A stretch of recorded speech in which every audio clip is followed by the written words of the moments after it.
Today is all about understanding the difference between being on the ground versus when we lift our leg up.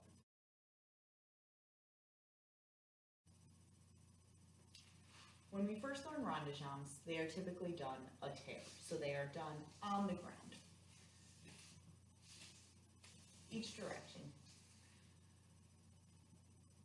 As we gain more experience, we also practice them en l'air.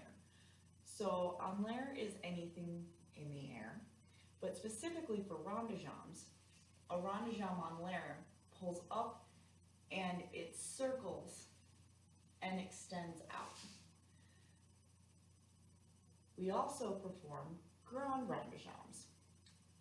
Grande ronde jambes go from the front to the back and can also be done back to the front.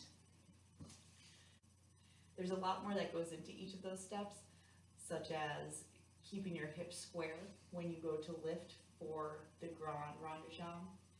So we'll practice it in different ways. I traditionally will ask my dancers to start with about a 45-degree angle so we can really work on control of that hip and not opening up. And when we're doing that, we want to make sure that we are keeping our leg at the same level all the way around and not letting it drop or swoop.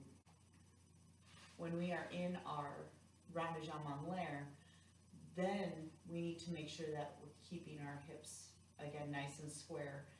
And it's a rotation in the hip that gives us the illusion that our knee can actually make circles.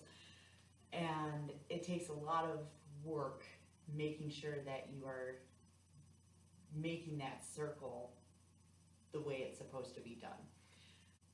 I hope this helps you understand each of the differences a little bit more.